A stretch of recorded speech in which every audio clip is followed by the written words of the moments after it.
کامیاب زندگی بسر کرنے کے لیے عمل کرنا ضروری ہے، لہٰذا ان کلمات کو اپناؤ اور انہیں اپنی زندگی کا حصہ بناؤ۔ اور اب ہم آگے چلتے ہیں۔ پھر انورٹڈ کاما میں لکھا ہے کہ میں تمہیں وصیت کرتا ہوں کہ تم اللہ رب العزت سے ڈرتے رہنا، اس کے احکام کی پابندی کرنا، اس کے ذکر سے قلب کی کائنات کو آباد رکھنا اور اسی کی رسی کو مضبوطی سے تھامے رہنا۔ تمہارے اور اللہ کے درمیان جو رشتہ ہے اس سے مضبوط رشتہ ہو بھی کیا سکتا ہے، بشرطے کہ مضبوطی سے اسے تھامے رہو۔ واعظ و نصیحت سے دل کو زندہ رکھنا اور زہد سے اس کی خواہشوں کو مردہ، یقین سے اسے سہارا دینا اور حکمت سے اسے پر نور بنانا، موت کی یاد سے اسے قابو میں کرنا، فنا کے اقرار سے اسے ٹھہرانا، دنیا کے ہاتھ سے اس کے سامنے لانا، گردش زمانہ سے اسے ڈرانا، گزرے ہوئوں کے واقعات اس کے سامنے رکھنا، تمہارے پہلے لوگوں پر جو بیتی ہے اسے یاد دلانا، ان کے گھروں اور کھنڈروں میں جانا پھرنا اور دیکھنا کہ انہوں نے کیا کچھ کیا، کہاں سے کوچ کیا، کہاں اترے اور کہاں ٹھہرے ہوئے ہیں۔ دیکھو گے تو تمہیں صاف نظر آئے گا کہ وہ دوستوں سے منہ موڑ کر چل دیے ہیں اور پردیس کے گھر میں جا کر اترے ہیں، اور وہ وقت دور نہیں کہ تمہارا شمار بھی انہی میں ہونے لگے۔ لہٰذا اپنی اصل منزل کا انتظام کرو اور اپنی آخرت کا دنیا سے سودا نہ کرو۔ جو چیز جانتے نہیں ہو اس سے متعلق بات نہ کرو، اور جس چیز کا تم سے تعلق نہیں ہے اس کے بارے میں زبان نہ ہلاؤ۔ جس راہ میں بھٹک جانے کا اندیشہ ہو اس راہ میں قدم ہی نہ رکھو، کیونکہ بھٹکنے کی سرگردانیاں دیکھ کر قدم روک لینا خطرہ مول لینے سے بہتر ہے۔ نیکی کی تلقین کرو تاکہ خود بھی اہل خیر میں محسوب ہو۔ ہاتھ اور زبان کے ذریعے برائی کو روکتے رہو، جہاں تک ہو سکے بروں سے الگ رہو۔ خدا کی راہ میں جہاد کا حق ادا کرو اور اس کے بارے میں کسی ملامت کرنے والے کی ملامت کا اثر نہ لو۔ حق جہاں ہو سختیوں میں پھاند کر اس تک پہنچ جاؤ۔ دین میں سوجھ بوجھ پیدا کرو، سختیوں کو جھیل لے جانے کے خوگر بنو۔ حق کی راہ میں صبر و شکیبائی بہترین سیرت ہے۔ ہر معاملے میں اپنے کو اللہ تعالیٰ کے حوالے کر دو، کیونکہ ایسا کرنے سے تم اپنے کو ایک مضبوط پناہ گاہ اور قوی محافظ کے سپرد کر دو گے۔ صرف اپنے پروردگار سے سوال کرو، کیونکہ دینا اور نہ دینا بس اسی کے اختیار میں ہے۔ زیادہ سے زیادہ اپنے اللہ رب العزت سے بھلائی کے طالب ہو۔ میری وصیت کو سمجھ لو اور اس سے روگردانی نہ کرو۔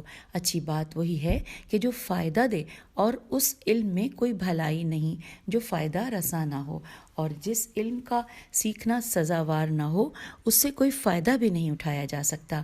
یہاں پر انورٹڈ کاما کلوز ہو گیا ہے، اور پھر یہاں پر ساتھ ہی ہیڈنگ ہے برنامہ سعادت۔ لکھا ہے امام علیہ السلام کے یہ ملکوتی کلمات جو دانش و حکمت پر مشتمل ہیں، یہ انسانی زندگی کی سعادت کا برنامہ ہے۔ آپ علیہ السلام نے دیکھا کہ اب جوانی نہیں رہی، بڑھاپا آ چکا ہے، رحلت زندگی کی دہلیز پر دستک دے رہی ہے۔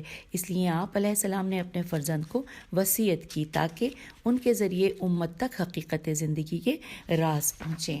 اور اب پھر انورٹڈ کاما میں لکھا ہے وصیت کا حصہ کہ اے فرزند، جب میں نے دیکھا کہ کافی عمر تک پہنچ چکا ہوں اور دن بدن ذوف بڑھتا جا رہا ہے تو میں نے وصیت کرنے میں جلدی کی اور اس میں کچھ اہم مضامین درج کیے کہ کہیں ایسا نہ ہو کہ موت میری طرف سبقت کر جائے اور دل کی بات دل ہی میں رہ جائے، یا بدن کی طرح عقل و رائے کمزور پڑ جائے، یا وصیت سے پہلے ہی تم پر کچھ خواہشات کا تسلط ہو جائے، یا دنیا کے جھمیلے تمہیں گھیر لیں تاکہ تم بھڑک اٹھنے والے منظور اونٹ کی طرح ہو جاؤ، کیونکہ کم سن کا دل اس خالی زمین کی مانند ہوتا ہے جس میں جو بیج ڈالا جاتا ہے اسے وہ قبول کر لیتی ہے۔ لہٰذا قبل اس کے کہ تمہارا دل سخت ہو جائے اور تمہارا ذہن دوسری باتوں میں لگ جائے، میں نے تعلیم دینے کے لیے قدم اٹھایا تاکہ تم عقل سلیم کے ذریعے ان چیزوں کے قبول کرنے کے لیے آمادہ ہو جاؤ کہ جن کی آزمائش اور تجربے کی زحمت سے تجربے کاروں نے تمہیں بچا لیا ہے۔ اس طرح تم تلاش کی زحمت سے مستغنی اور تجربے کی کلفتوں سے کاف لام فے تے و نون غنہ سے آسودہ ہو جاؤ گے، اور تجربہ و علم کی وہ باتیں بے تاب تے عین بے تاب وشقت تم تک پہنچ رہی ہیں کہ جن پر ہم مطلع ہوئے، اور پھر وہ چیزیں بھی اجاگر ہو کر تمہارے سامنے آ رہی ہیں کہ جن میں سے کچھ ممکن ہے ہماری نظروں سے اوجھل ہو گئی ہوں، انورٹڈ کاما یہاں پر کلوز ہو گیا۔ اب نیکسٹ ہیڈنگ ہے کہ سرمدی آداب و کمال۔ لکھا امام علیہ السلام نے چاہا کہ اپنے تجربات و مشاہدات بیان کر کے اپنے فرزند کو سرمدی آداب و کمال کی سیر کرائیں، ان کی روح کو علم و دانش کی مقدس غذا سے توانائی عطا کریں اور انہیں ان عبرتوں کی طرف متوجہ کریں کہ جو اس دنیا سے وابستہ ہیں۔ آپ علیہ السلام نے احسن انداز میں روحانی حکمت اور حکماں اور دانشوروں کی تعلیمات اور تجارب کو ایک تر لقمہ بنایا اور اسے اپنے فرزند کی روح کے ذہن میں ڈال دیا تاکہ آپ علیہ السلام کے فرزند کسی ضروری امر سے بے خبر نہ رہیں۔ آئیے مل کر پڑھتے ہیں یہ حصہ۔ یہاں پہ لکھا ہے انورٹڈ کاما میں کہ اے فرزند، اگرچہ میں نے اتنی عمر نہیں پائی جتنی اگلے لوگوں کی ہوا کرتی تھی، پھر بھی میں نے ان کی کارگزاریوں کو دیکھا، ان کے حالات و واقعات میں غور کیا اور ان کے چھوڑے ہوئے نشانات میں سیر و سیاحت کی، یہاں تک کہ گویا میں انہی میں کا ایک ہو چکا ہوں، جبکہ ان سب کے حالات و واقعات جو مجھ تک پہنچ گئے ہیں ان کی وجہ سے ایسا ہے کہ گویا میں نے ان کے اول سے آخر تک کے ساتھ زندگی گزاری ہے، چنانچہ میں نے صاف کو گدلے اور نفع کو نقصان سے الگ کر کے پہچان لیا ہے، اور اب سب کا نچوڑ تمہارے لیے مخصوص کر رہا ہوں، اور میں نے خوبیوں کو چن چن کر تمہارے لیے سمیٹ دیا ہے اور بے معنی چیزوں کو تم سے جدا کیا ہے، اور چونکہ مجھے تمہاری ہر بات کا اتنا ہی خیال ہے جتنا ایک شفیق باپ کو ہونا چاہیے، اور تمہاری اخلاقی تربیت بھی پیش نظر ہے، لہٰذا مناسب سمجھا ہے کہ یہ تعلیم و تربیت اس حالت میں ہو کہ تم نو عمر اور بساط دہر پر تازہ وارد ہو اور تمہاری نیت کھری اور نفس پاکیزہ ہو۔ میں نے چاہا تھا کہ پہلے کتاب خدا احکام شرع حلال و حرام کی تعلیم دوں اور اس کے علاوہ دوسری چیزوں کا رخ نہ کروں، لیکن یہ اندیشہ پیدا ہوا کہ کہیں وہ چیزیں جن میں لوگوں کے عقائد اور مذہبی خیالات میں اختلاف ہے تم پر اس طرح مشتبہ نہ ہو جائے، میم شین تے وے ہے، مشتبہ نہ ہو جائیں جیسے ان پر مشتبہ ہو گئی ہیں، باوجود یہ کہ ان غلط عقائد کا تذکرہ تم سے مجھے ناپسند تھا، مگر اس پہلو کا مضبوط کر دینا تمہارے لیے مجھے بہتر معلوم ہوا ہے، اس سے کہ تمہیں ایسی صورتحال کے سپرد کر دوں کہ جس میں تمہارے لیے ہلاکت و تباہی کا خطرہ ہے، اور میں امید کرتا ہوں کہ اللہ تمہیں ہدایت کی توفیق دے اور صحیح راستے کی رہنمائی کرے گا۔ ان وجوہ سے تمہیں یہ وصیت نامہ لکھ رہا ہوں۔ اب یہاں پہ انورٹڈ کاما کلوز ہو گیا ہے۔ اگلی ہیڈنگ ہے اے میرے سردار، اے خبیر احوال انسانی، بس یہ ہیڈنگ ہے۔ اب آگے لکھا ہے کہ اے امیر کائنات، اے خبیر اسرار کائنات، اے میرے آقا و مولا، آپ علیہ السلام تخلیق انسانی کے اسرار کے عالم ہیں، آپ ہی جانتے ہیں کہ کون سے امور احسن کون سے قبیح ہے، اشیاء کے جوہر کے رازدان آپ علیہ السلام ہیں، ہمیں وہ امور بتائے ہیں کہ جو آپ علیہ السلام کے نزدیک محبوب اور اہم ہیں۔ اب سب سے پہلے یہاں پہ ہیڈنگ دی گئی ہے تقویٰ۔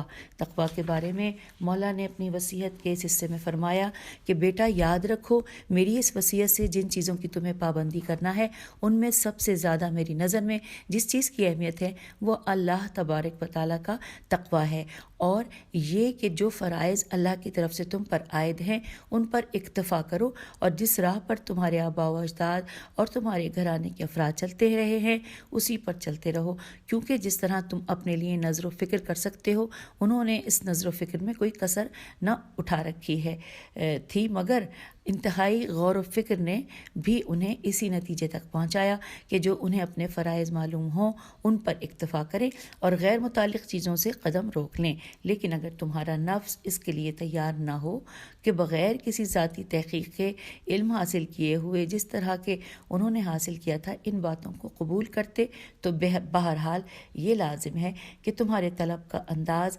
سیکھنے اور سمجھنے کا ہو، نہ شبہات میں پھاند پڑنے اور بحث و نزاع میں الجھنے کا، اور اس فکر و نظر کو شروع کرنے سے پہلے اللہ سے مدد کے خواستگار ہو اور اس سے توفیق و تائید کی دعا کرو، اور ہر اس وہم کے شائبے سے اپنا دامن بچاؤ کہ جو تمہیں شبے میں ڈال دے یا گمراہی میں چھوڑ دے، اور جب یہ یقین ہو جائے کہ اب تمہارا دل صاف ہو گیا ہے اور اس میں اثر لینے کی صلاحیت پیدا ہو گئی ہے اور ذہن پورے طور پر یکسوئی کے ساتھ تیار ہے اور تمہارا ذوق و شوق ایک نقطہ پر جم گیا ہے، تو پھر ان مسائل پر غور کرو کہ جو میں نے تمہارے سامنے بیان کیے ہیں، لیکن تمہارے حسب منشا دل کی یکسوئی اور نظر و فکر کی آسودگی حاصل نہیں ہوئی ہے، تو سمجھ لو کہ تم ابھی اس وادی میں شبکور شین بے کاف واو رے شبکور اونٹنی کی طرح ہاتھ پیر مار رہے ہو، اور جو دین کی حقیقت کا طلبگار ہو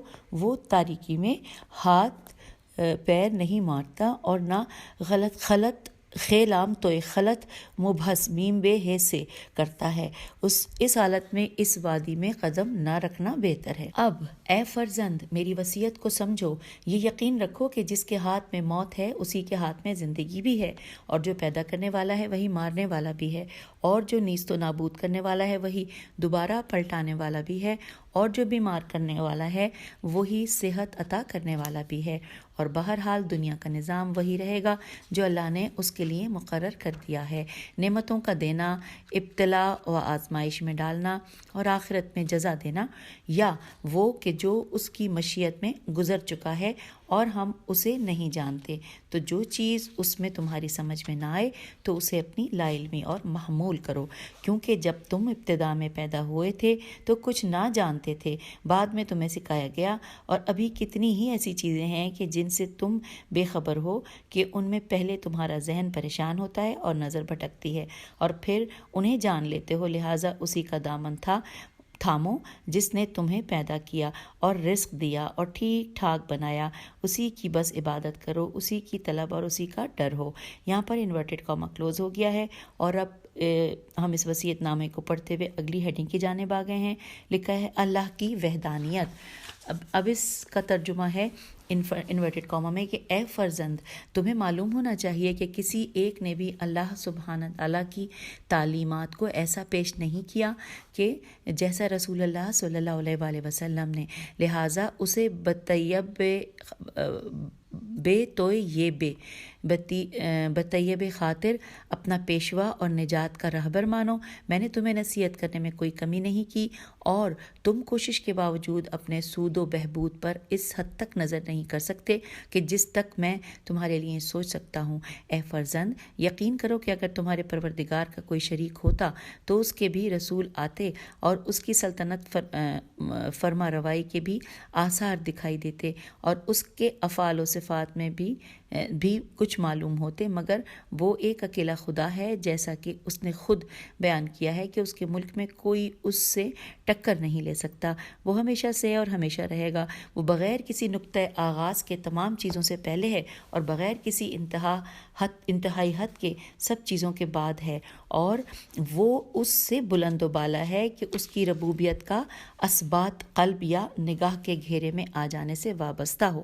جب تم یہ جان چکے ہو تو پھر عمل کرو ویسا جو تم ایسی مخلوق کو اپنی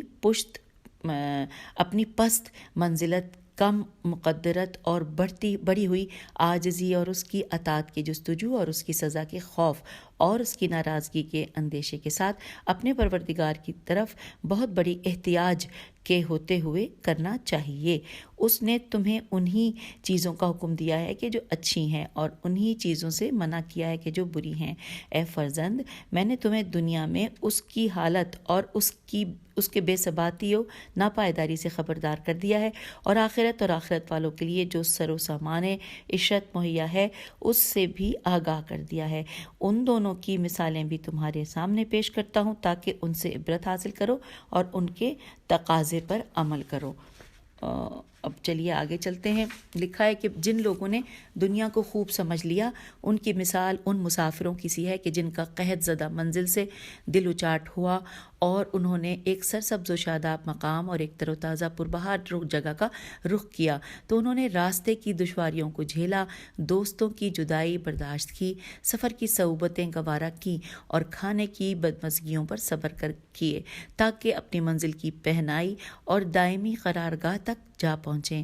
اس مقصد کی دھن میں انہیں ان سب چیزوں سے کوئی تکلیف محسوس نہیں ہوتی، اور جتنا بھی خرچ ہو جائے اس میں نقصان معلوم نہیں ہوتا۔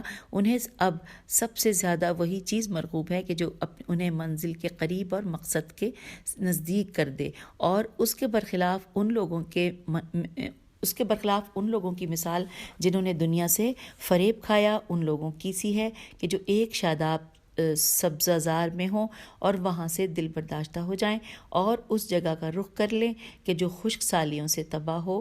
ان کے نزدیک سخت ترین حادثہ یہ ہوگا کہ وہ موجودہ حالات کو چھوڑ کر ادھر جائیں کہ جہاں انہیں اچانک پہنچنا ہے اور بہر صورت وہاں جانا ہے. یہاں پر انورٹڈ کاما کلوز ہو گیا. اب نیکسٹ ہیڈنگ ہے جو وصیت نامے کی، وہ ہے اجتماعی آداب. مولا فرما رہے ہیں کہ اے فرزند، اپنے اور دوسرے کے درمیان ہر معاملے میں اپنی ذات کو میزان قرار دو. جو اپنے لیے پسند کرتے ہو وہی دوسروں کے لیے پسند کرو، اور جو اپنے لیے نہیں چاہتے اسے دوسروں کے لیے بھی نہ چاہو. جس طرح کہ تم یہ چاہتے ہو کہ تم پر زیادتی نہ ہو، یوں ہی دوسروں پر بھی زیادتی نہ کرو. اور جس طرح یہ چاہتے ہو کہ تمہارے ساتھ حسن سلوک ہو، تو جو ہی دوسروں کے ساتھ بھی حسن سلوک سے پیش آؤ. دوسروں کی جس چیز کو برا سمجھتے ہو اسے اپنے میں بھی تو برا سمجھو، اور لوگوں کے ساتھ جو تمہارا رویہ ہو اسی رویے کو اپنے لیے درست سمجھو. جو بات نہیں جانتے اس کے بارے میں زبان نہ ہلاؤ، اگرچہ تمہاری معلومات کم ہوں. دوسروں کے لیے وہ بات نہ کہو کہ جو اپنے لیے سننا گوارا نہیں کرتے. یاد رکھو، خود پسندی صحیح طریقہ کار کے خلاف اور عقل کی تباہی کا سبب ہے. روزی کمانے میں دوڑ دھوپ کرو اور دوسروں کے خزانچی نہ بنو. اور اگر سیدھی راہ پر چلنے کی توفیق تمہارے شامل حال ہو جائے تو انتہائی درجے تک پہنچ کر اپنے پروردگار کے سامنے تذلل اختیار کرو. اور یہاں پر انورٹڈ کاما کلوز ہو گیا ہے. پھر لکھا ہے کہ جی ہاں، یہ وہ علم و دانش ہے کہ اگر انسان انہیں اپنا لے تو وہ کمال و تہذیب کی ایک بلندیوں تک پہنچ سکتا ہے جو اس کے خالق کو اس سے مطلوب ہے. یہ سنہری کلمات عدل الہی کے نظام پر مشتمل ہیں اور یہ کمال فضیلت کی اساس ہیں. اس حکمت خالد کا ایک حصہ یہ بھی ہے. آئیے مل کر ہم پڑھتے ہیں وہ حصہ. ترجمہ ہے کہ یہ تھوڑا سا بڑا ہے اس لیے 2 صفحات پر مشتمل تھا، اور جو اب اگلی ہیڈنگ آ گئی ہے وہ ہے علم و دانش. علم و دانش کے حوالے سے جو مولا نے فرمایا وہ ہم مل کر پڑھنے جا رہے ہیں. انورٹڈ کاما، اور یہ یقین کے ساتھ جانے رہو کہ تم اپنی آرزوؤں کو پورا کبھی نہیں کر سکتے، اور جتنی زندگی لے کر آئے ہو اس سے آگے نہیں بڑھ سکتے، اور تم بھی اپنے پہلے والوں کی راہ پر ہو. لہٰذا طلب و تلاش میں نرم رفتاری اور کسب معاش میں میانہ روی سے کام لو، کیونکہ اکثر طلب کا نتیجہ مال کا گنوانا ہوتا ہے. یہ ضروری نہیں کہ رزق کی تلاش میں لگا رہنے والا کامیاب ہی ہو، اور کد و کاوش میں اعتدال سے کام لینے والا محروم ہی رہے. ہر ذلت سے اپنے نفس کو بلند رکھ کر سمجھو، اگرچہ وہ تمہاری منمانی چیزوں تک پہنچا دے، کیونکہ اپنے نفس کی عزت جو کھو دے گا اس کا بدل کوئی حاصل نہ کر سکو گے.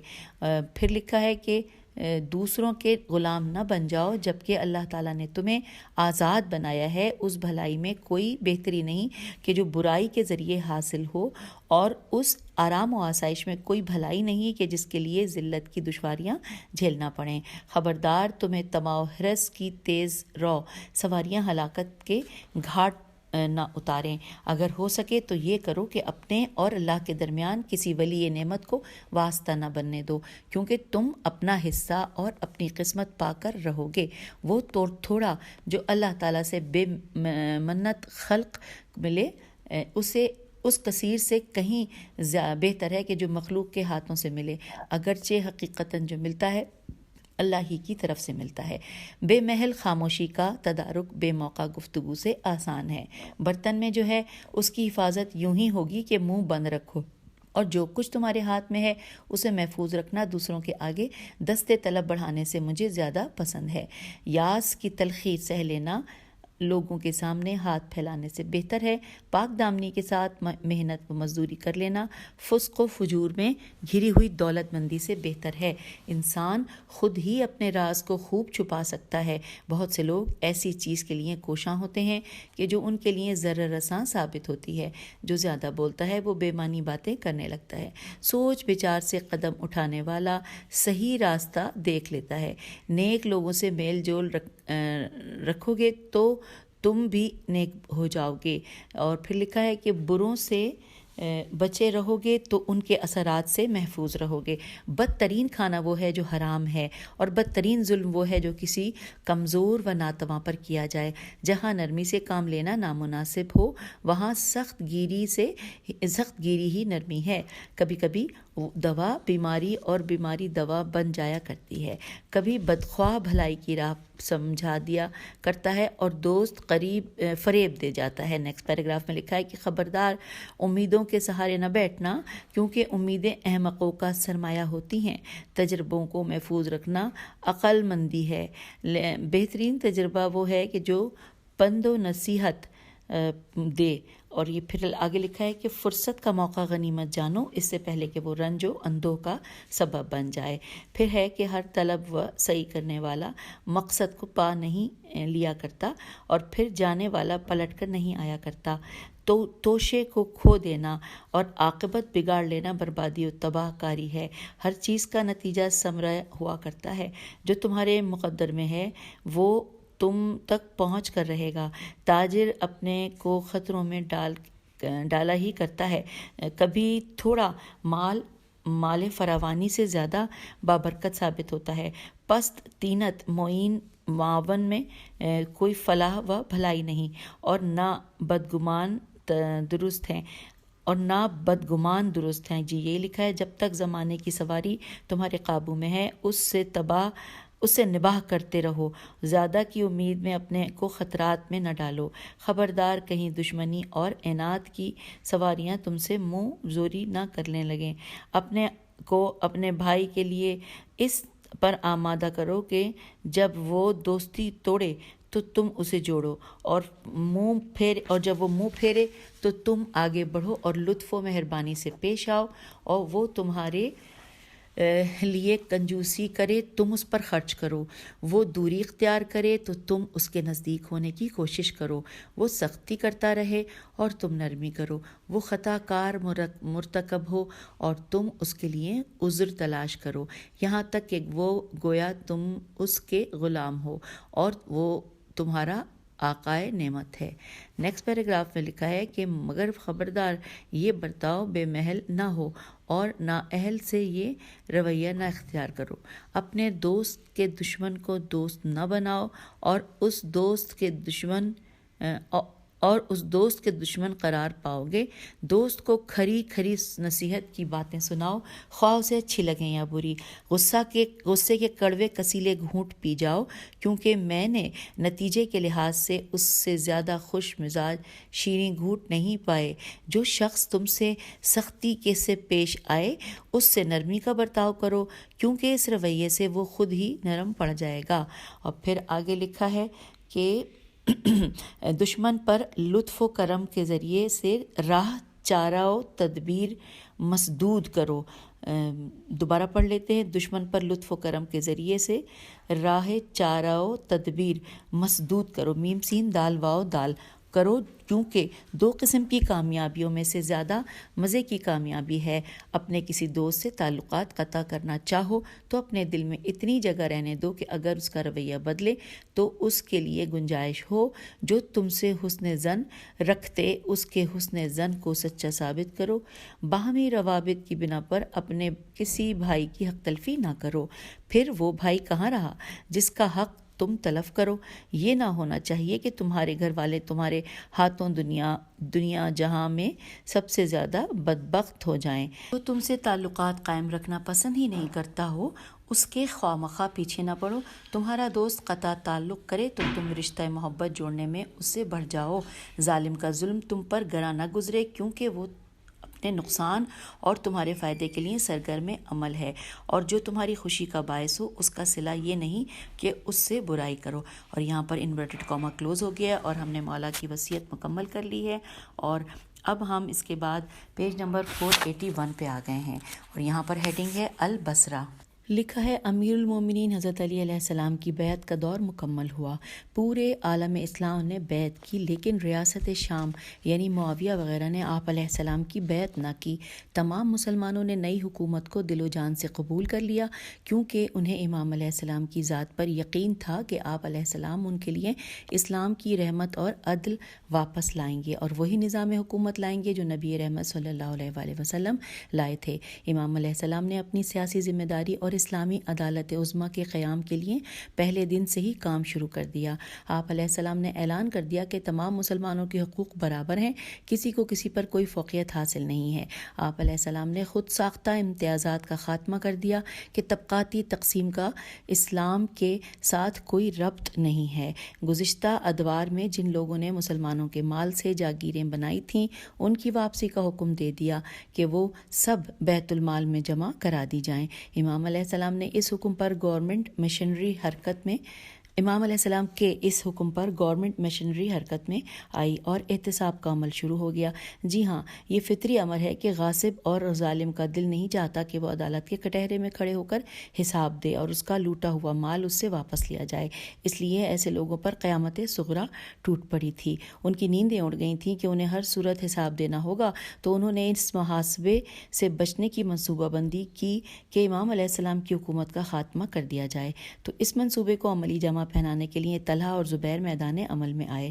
انہوں نے حضرت عائشہ رضی اللہ کا سہارا لیا اور ان کی قیادت میں بصرہ میں جنگ کی آگ بھڑکائی اور مسلمانوں کی جماعت میں دراڑ پیدا کی۔ بصرہ کی جنگ مسلمانوں کی آپس میں پہلی جنگ ہے جس نے اسلامی جمعیت پر وہ کاری ضرب لگائی کہ جس کے آثار آج تک پائے جاتے ہیں۔ ہم آ گئے ہیں پیج 482 پر۔ لکھا ہے کہ آئیں اور اس جنگ کے اسباب کا مطالعہ کرتے ہیں۔ اب ہیڈنگ ہے حضرات طلحہ و زبیر۔ جب تاریخ اسلام کا مطالعہ کیا جاتا ہے تو بہت سے ایسے لوگ ملتے ہیں کہ جنہوں نے دین اسلام کے خلاف سازشیں کیں اور مسلمانوں کے درمیان انتشار و افتراق پیدا کیا۔ اس کی وجہ یہ ہے کہ ایسے لوگ حکومتوں میں کے مقربین ہوتے ہیں اور ان کے توسط سے ناجائز جاگیریں بنانے والے ہوتے ہیں۔ جب ان کا محاسبہ ہوتا ہے تو وہ محاسبہ کرنے والی طاقت کے دشمن بن جاتے ہیں۔ جناب طلحہ اور جناب زبیر انہی لوگوں میں سے تھے۔ یہ دونوں حضرات امیر المومنین علی علیہ السلام کی خدمت میں حاضر ہوئے اور عرض کیا کہ اے امیر المومنین علیہ السلام، کیا آپ علیہ السلام جانتے ہیں کہ ہم آپ کی بیعت کس بنیاد پر کریں گے؟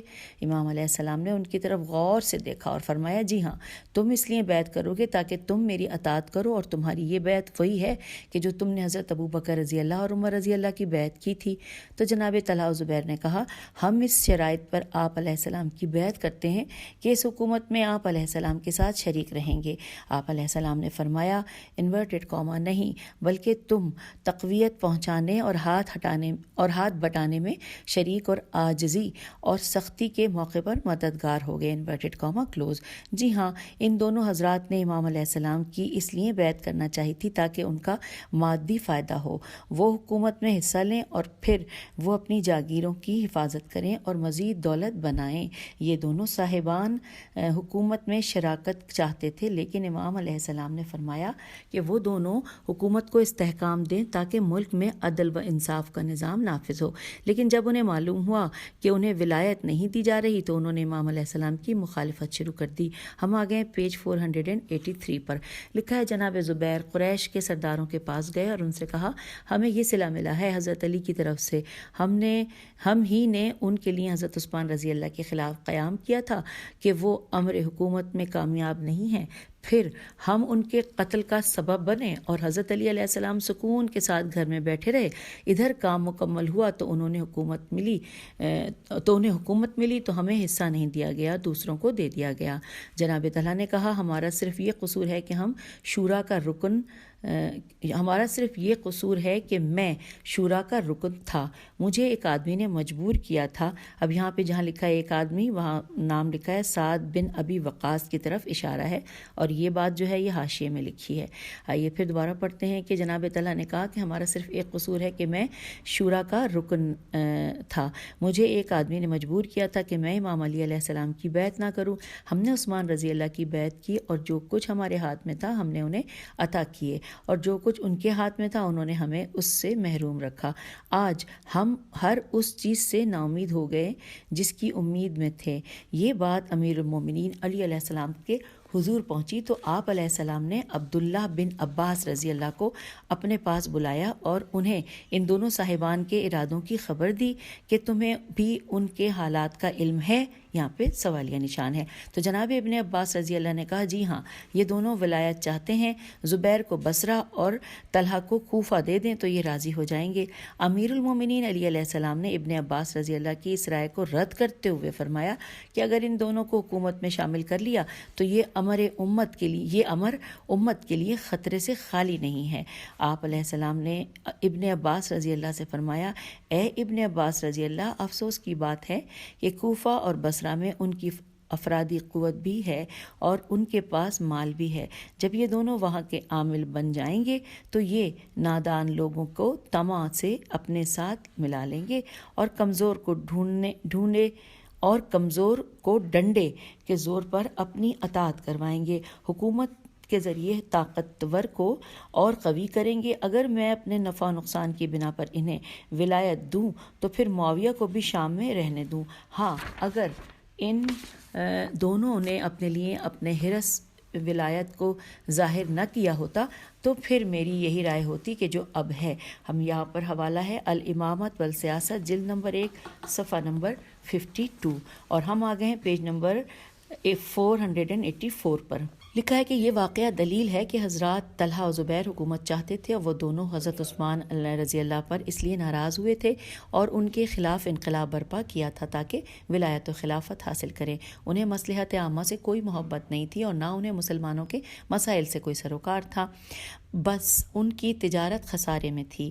ان کی کاوش کا ثمرہ امیر المومنین علیہ السلام کی بارگاہ امامت میں جا پہنچا تھا۔ اب مرکز محور حکومت حضرت علی علیہ السلام کی ذات تھی اور آپ علیہ السلام کا نظام حکومت وہی تھا جو رسول اللہ صلی اللہ علیہ وآلہ وسلم کا تھا کہ جس نظام میں لوٹ کھسوٹ، خیانت، اقربا پروری کی کوئی گنجائش نہیں تھی، کیونکہ امت کے مال پر صرف امت کا حق ہے، کسی غیر کا نہیں۔ اگر آپ علیہ السلام ایسے جاگیرداروں اور زرداریوں کو اپنی حکومت میں شریک کرتے تو یہ امت کے حق میں خیانت ہوتی۔ اب لکھا ہے کہ امام علیہ السلام کے مذکورہ فرمان سے جو نکات سامنے آتے ہیں وہ درج ذیل ہیں۔ نمبر 1، اگر طلحہ اور زبیر صاحبان کو حکومت مل جاتی تو وہ نادان لوگوں کو مال دے کر اپنے ارد گرد اکٹھا کر لیتے۔ نمبر 2، وہ کمزور لوگوں پر دباؤ ڈالتے کہ وہ ان کی اطاعت میں رہیں اور انہیں پریشان کرتے۔ نمبر 3، وہ اپنے اقتدار اور اختیارات کو اپنے ذاتی مفاد کے لیے استعمال کرتے۔ پھر لکھا ہے کہ جب امام علیہ السلام ان کی فطرت کا مطالعہ کر چکے تھے تو پھر آپ علیہ السلام کیسے ان لوگوں کو مسلمانوں کی جان اور مال پر مسلط کرتے۔ محقق و نقاد شفیق جبری، یہاں پہ نام ہے شقیق جبری، شین قاف یہ قاف جیم بے رے چھوٹی، اور اس کے حوالے سے ان کے لکھا ہے کہ عناصر نفیسہ، ان کے حوالے سے یہ لکھا ہے۔ پھر لکھا ہے کہ محقق و نقاد شقیق جبری نے امیر المومنین حضرت علی علیہ السلام پر تنقید کرتے ہوئے لکھا ہے کہ جب طلحہ اور زبیر حضرت علی علیہ السلام کے پاس آئے تھے کہ انہیں حکومت میں شریک کیا جائے، اگر امام علیہ السلام انہیں گورنریاں دے دیتے تو امام علیہ السلام کی حکومت خانہ جنگی سے بچ جاتی۔ پھر آگے لکھا ہے کہ جی ہاں، شقیق جبری پر مغربی طرز حکومت کی چھاپ ہے جہاں حلال و حرام کی تمیز نہیں ہے۔ اسے اسلام کی عادلانہ حکومت کا کیا علم جس میں کسی کے حق میں تجاوز کرنا جائز نہیں ہے۔ اسلام دھوکہ فریب سے منع کرتا ہے۔ پیج 485۔ اسلامی سیاست کی بنیاد ایمان ہے تاکہ انسانی حقوق کا تحفظ ہو۔ یہی وجہ ہے کہ امام علیہ السلام نے امت کو ایسے لوگوں سے بچانے کی کوشش کی کہ جن کی نگاہ مادیت پر تھی۔ فرزند ابو طالب علیہ السلام نے اسلامی عدالت کا پرچم بلند کیا تاکہ اللہ کی سرزمین میں عدل الہی کے ذریعے امن و آشتی کا قیام ہو۔ نیکسٹ پیراگراف میں لکھا ہے جی ہاں، حضرت علی علیہ السلام بادشاہ نہیں تھے، آپ علیہ السلام جانشین رسول صلی اللہ علیہ وآلہ وسلم اور نمائندہ پروردگار تھے۔ بادشاہ ہوتے تو انہیں اپنی حکومت سے پیار ہوتا اور آپ علیہ السلام اسے بچانے کے لیے وہ دوسرے حربے استعمال کرتے کہ جو عموماً بادشاہ استعمال کرتے ہیں۔ بادشاہت کا نظام مکر و فریب پر مبنی ہوتا ہے، لیکن امام علیہ السلام معصوم تھے، اس لیے تو آپ علیہ السلام کا تاریخی فرمان دنیا کے بادشاہوں کے منہ پر تماچا ہے۔ آپ علیہ علیہ السلام نے فرمایا انورٹڈ کاما اگر تقوی و پرہیزگاری کی بات نہ ہوتی تو عرب میں سب سے زیادہ ہوشیار و زیرک میں ہوتا، انورٹڈ کاما یہاں پہ کلوز ہو گیا ہے۔ پھر لکھا ہے نیکسٹ پیراگراف میں کہ حضرت کے امیر المومنین علی علیہ السلام امت کے رہبر اور الہی نمائندے تھے۔ آپ علیہ السلام کے حضور خوف خدا، تقوی اور پرہیزگاری تھی، جس کی بنیاد پر آپ علیہ السلام مکر و فریب سے دور تھے۔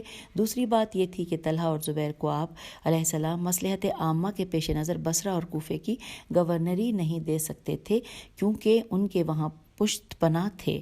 یہ لوگوں کو اپنے ساتھ ملا کر امام علیہ السلام کی خلافت و حکومت کے خلاف نئے محاذ کھول سکتے تھے، جس سے مملکت اسلامیہ کے لیے مشکلات پیدا ہو جاتی۔ بہرحال جب یہ دونوں حضرات حکومت پانے سے مایوس ہوئے کہ امام علیہ السلام انہیں کسی صورت بھی حکومت دینے والے نہیں ہیں، تو یہ امام علیہ السلام کی بارگاہ میں آئے کہ وہ عمرے کے لیے مکہ مکرمہ جانا چاہتے ہیں، انہیں اجازت دی جائے۔ امام علیہ السلام نے پوچھا کہاں کا ارادہ ہے؟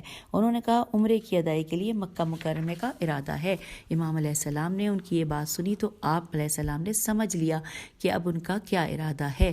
ہم آگے پیج 486 پہ لکھا ہے آپ علیہ السلام نے لمحہ بھر توقف کیا اور پھر فرمایا بخدا تم عمرے کے لیے نہیں بلکہ بیعت توڑنے اور اپنے مشن کے لیے مکہ مکرمہ جانا چاہتے ہو۔ ان دونوں نے بھاری قسمیں کھائیں کہ وہ کسی صورت بیعت نہیں توڑنا چاہتے، وہ صرف بیت اللہ کا عمرہ کرنا چاہتے ہیں، حالانکہ وہ جانتے تھے کہ ان کی یہ قسم وہ نہیں ہے کہ جو وہ سچی ہوتی ہے، وہ اسے مدینہ منورہ سے نکلنے کا وسیلہ بنا رہے تھے۔ امام علیہ السلام نے ان کی قلبی کیفیت کو جانتے ہوئے ان سے فرمایا تھا کہ تم دونوں دوبارہ میری بیعت کرو۔ ان دونوں نے امام علیہ السلام کی دوبارہ بیعت کی اور مکہ مکرمہ کی طرف روانہ ہو گئے۔